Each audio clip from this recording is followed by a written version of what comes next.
What brought me joy on today's date, Maya Gonzalez? You dancing Teen Summit alone for Mobb Deep.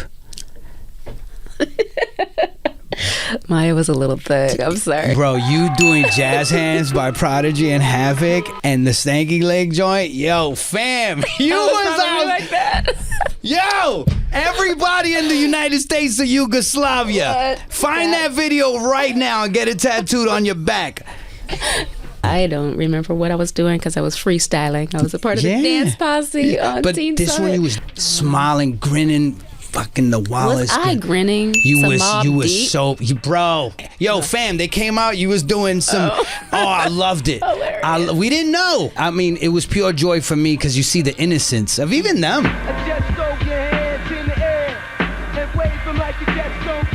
I am D-Stroy. Listen, y'all. Phenomenal Maya. Hey. What's up, cuz? How you doing? How you doing, cuz? You know what? And first, I want to say salute to you, to Teresa. Oh my goodness, really? Really. Wow. Now, I'm going to tell you a few things. Homework. Yeah, me and her used to hang out, fam. She saved all your outfits from your music videos. You would come over here and you'd check out some Broadway shows with her, right? Yeah.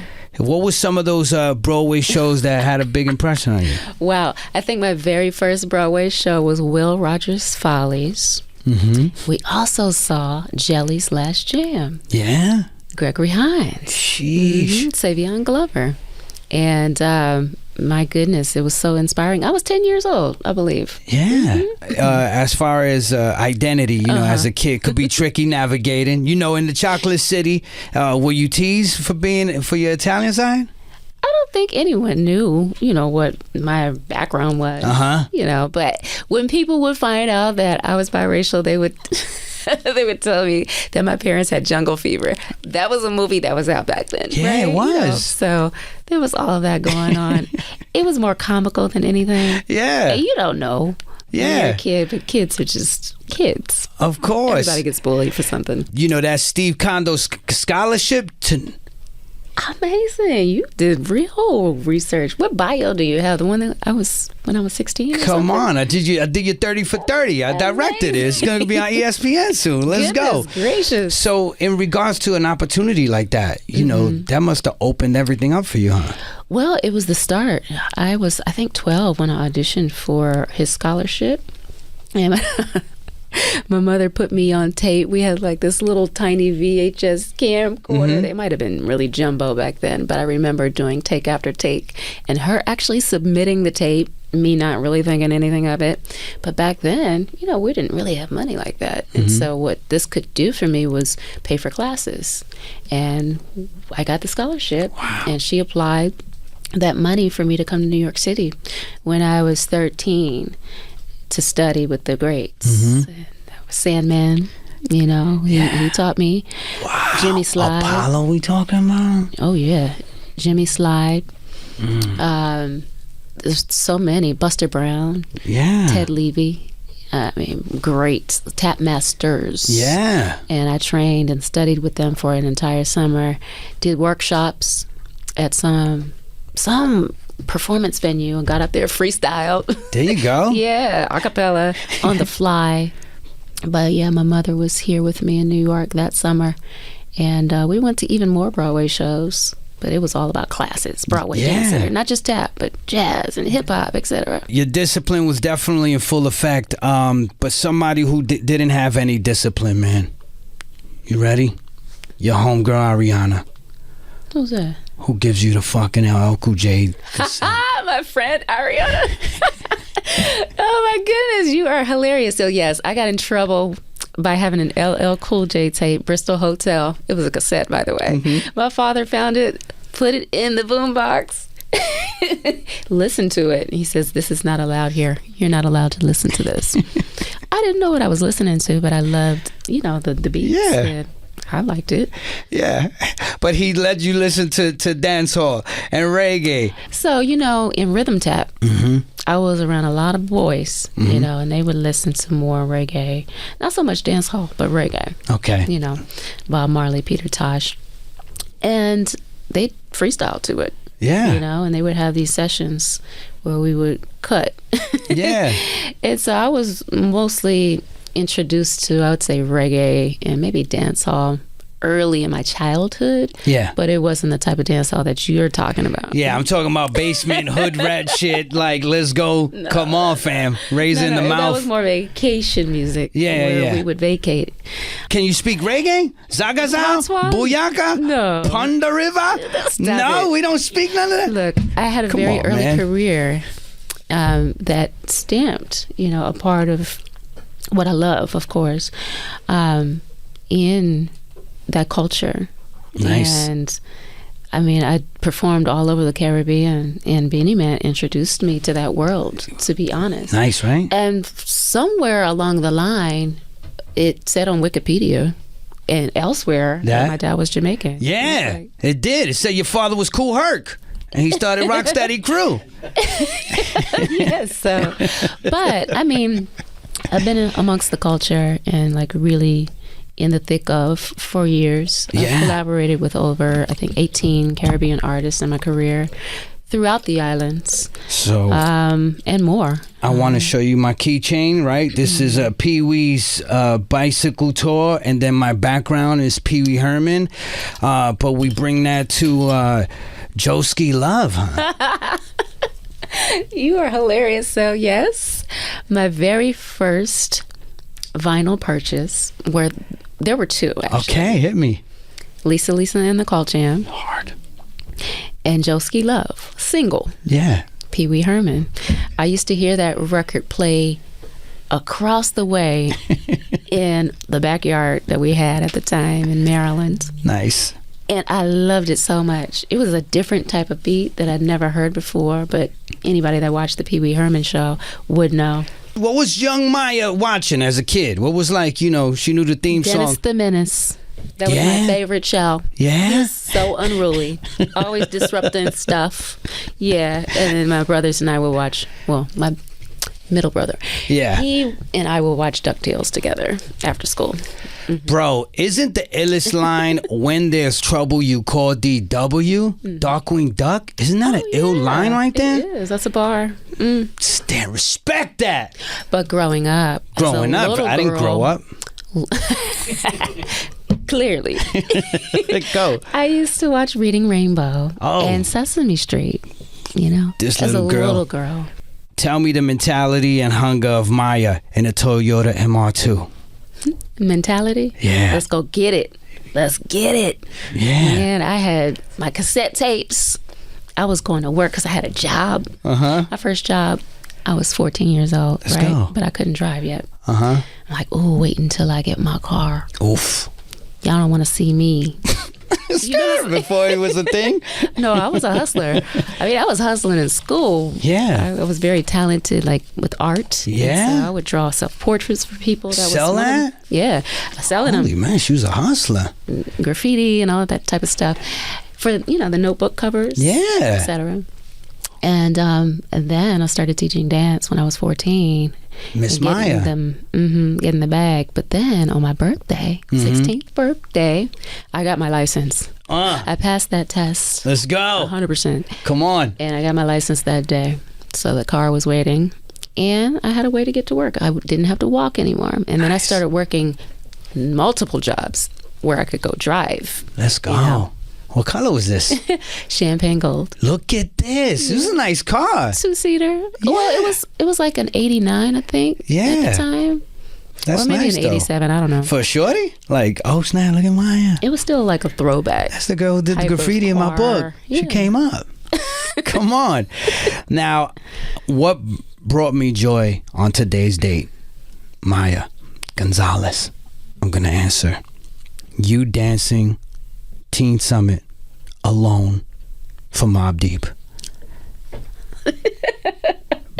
Maya was a little thug. I'm sorry. Yo, bro, you doing Jazz Hands by Prodigy and Havoc and the Stanky Leg joint? Yo, fam, you was out like that. Yo, everybody in the United States of Yugoslavia, find that video right now and get it tattooed on your back.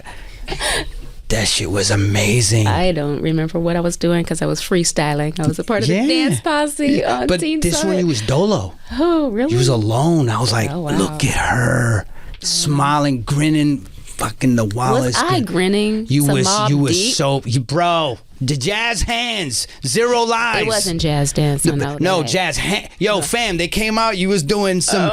I loved it. We didn't know. And I loved it. I mean, it was pure joy for me because you see the innocence of even them. Also, I got to connect with you years ago through Miri Ben Ari. Salute to her brother Ohad. Yeah, so talented. Right, and you was messing with a violin too, huh? Yeah, I actually went to school, high school.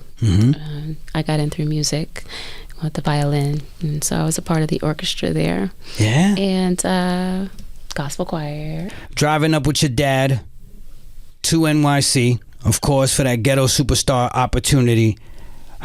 How'd you find out about the ODB saying she's the one? Oh, who told me? I think Wyclef might have told me. Yeah? Mm-hmm. And or ODB might have told me. Isn't that one of the most amazing souls to ever meet in this industry, in this lifetime? He was definitely original and honest, raw, real, but so loving too. Yeah. And unruly, and I loved it. Yeah. He did what he felt in the moment. And Wyclef actually has a story out that takes you through the steps of his process of recording and how it works for him and how he's never experienced anything like that. Yeah. With another artist. Yes. Yeah, man. It's magic. So, ODB, rest in peace. Yeah. He was responsible for them keeping my voice amongst several other actually established artists at the time, which I was not. I had one song out, All About Me, at the time, so people were not quite sure if I had the weight to carry that. And he's the one that spoke and said, this is the magic. Whoever that is, keep her. Yeah. That's the one.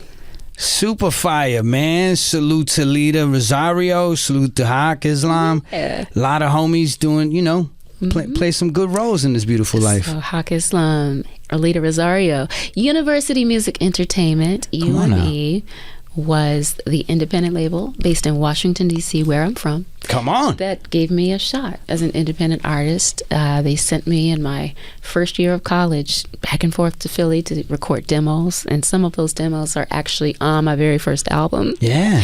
Yeah, man. And they had Drew Hill at the time, so we were a part of the same camp. Drew Hill hit a year prior to me. Come on. In 98. Drew Hill came out in 97. You talking about Marilyn Manson, Death Row Records, and MYA. Right? The first R&B on Interscope happens to be this homegirl right here with her jazz hands and her tap shoes, Tap Fest. Let's go. The Arnold sisters, salute to them. Hilarious, man. But yeah, definitely. Did you realize how much of a great, groundbreaking time that was? No. It's just a step-by-step process, one day at a time. And it moves very quickly, moves very fast. And I knew that I was just a test. I wasn't technically signed for my first album. It was like, hey, is this going to work? Is it not going to work? I don't know anything about R&B, Jimmy Iovine would say. He probably still says that. But he positioned me to win. There were soundtracks at that time to piggyback off of that Interscope and Universal Music actually distributed. So that was a way into the pop world, into more of a global audience. Fire. Outside of just R&B. And then songs like Case of the X were poured into because the foundation of more global music appeal was established early on through the soundtracks. Yeah. So, come on. Hey, you got to get your... All right, man. Listen, enough with this nonsense over here. What is an original lyric, if you can? Yeah. From Missy Elliott's version of My Love Is Like War. I'm not allowed to say that. What's going on over here with this You gotta ask Rugrat? Missy herself. Your homegirl connected with Teddy Riley for the classic, the Rugrats joint, learned the choreo in a couple of hours. Look at you. Lucky you had all that dance. How did you know that? The night before. Yeah. The night before we shot the video, yeah. And save some money. I mean, I'm a dancer. I probably don't retain that much information now. Like, I really sit down, book a room by myself so that I absorb it, like by doing it over and over and over again before I step out onto any music video set. onto any like major stage. Yeah. But like the night before is crazy. You was on a video game? Maya Sterling? James Bond. Yeah. The Wes Craven's Curse. Oh, yeah. Wait, did you say I can't be the first one to die? I did say that. It's like, contractually, let me just protect the assets a little bit. Okay, I was the second. But at least I wasn't the first. I wasn't the first, at least. And I want to say, man, do you display your Grammy? No, I don't. I just preserve it. What is doing? I don't look at it. It's in the stash? I don't even know by where your it is. comic I gave books? it to my mother so she can have it. See, Teresa, Yeah. I told you. That's why me and her BFFs. We go bingo every night. Plaques. I don't hang up awards. I don't do any of that. I don't look at any of that stuff because I'm always on go, looking at the next thing for me. Yeah. You're on Planet 9, bro. Those were wonderful moments. Yeah. But there's just so much greater that I have to give. So Holy I don't moly. focus on Pat those. yourself on the back, man. I've had other people on the back for that stuff. Yeah? Yeah. But as far as Maya the artist, like we're now starting that phase. What's going on over here, man? I don't know. I just Salute don't to your focus on dad's it. grind. Salute to Princess Advice. Now you're independent. Have to Thanks. oh yeah, of course, man. Hold What it a love down. of music. Yeah. Music is so fun. Of course. You told me about Pluto. I didn't know it was a fucking not a planet. I was like, yo, teachers is teaching me wrong over here, B. I go to Maya's Art and Tech Foundation and I learned something. Yeah. Let's go. Everybody understand, man. She got a new banger, right? ASAP? ASAP. ASAP. The value of what Wyclef and his team showed you with Detox. How important was that? Well, I had already been detoxing prior to, and so literally at the Caribbean Music Awards a couple of years ago. I think 2000 Speaking to that mic, act like a professional. 2023. Thank you for that reminder. I was so shocked to see his whole team, including Beast, that I basically grew up with in the studio. I was recording my second album in 1999 here in New York with Jerry Wanda, Wyclef, and the whole team. Other people that I can't mention names of, but they looked the same, if not younger. I'm like, what are you guys doing? They're like, we're on the same thing you're on.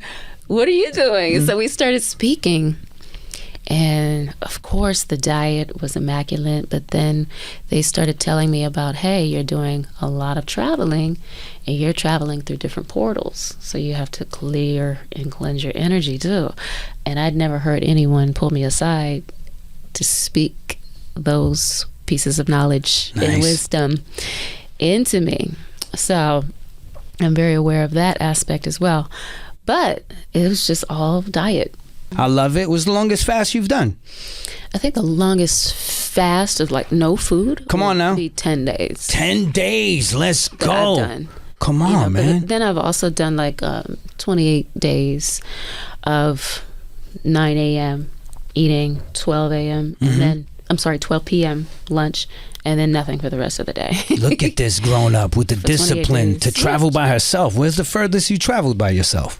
I would say Dolo. Mauritius. I don't even know. Is that a place or is that a magical place? Magical land with wizards and stuff. It's magical for sure, but Yeah. it's off the coast of Madagascar. Oh, but I yeah? had a show in Uganda. And I was wanting to go to Ghana, but Ghana had taken, it was going to require you to Dolo? Yeah. Dolo. Holy shit. It was going to require 2 weeks visa processing to go to Ghana on the way back to the States. But they said, well, if you're going to go on vacation, we recommend, Mauritius, Seychelles. So I went to Mauritius. And It's a real place, man. That's magical. You flying in sprinkles? What are you doing? That's amazing. Waterfalls. Mountainous landscape. I love that. I mean, Let me tell you about this maniac right here who runs a marathon after getting ankle surgery. you know too much. What's wrong with you, bro? It's conditioning of the mind. Mind over matter, When someone tells me not to do something or when they bet me, I'm doing it. out of control. Guys, I grew up with brothers. I know, of course. You arm wrestled. I seen you in a couple of fist fights at the underground fight clubs. I know what's going on. Guys, her 10th album, Retrospect, is coming out, man. Look out for it, 2026, okay? A couple of cool features. Yes. 21 Savage, Joyner Lucas. And more. And more. Come on, salute to Rob Marshall, right? Oh my gosh, yes. Come on, man, stop. Rob Marshall. Let's go. Amazing. Cut it out. You had a good time? I did. I was highly surprised. Yeah, there you go, man. Hip-hop's amazing, and so are you, young lady. I gotta say, life is beautiful when you get to hang out with superheroes like Maya. Right here on Control Alt D-Stroy, Shade 45. Yeah.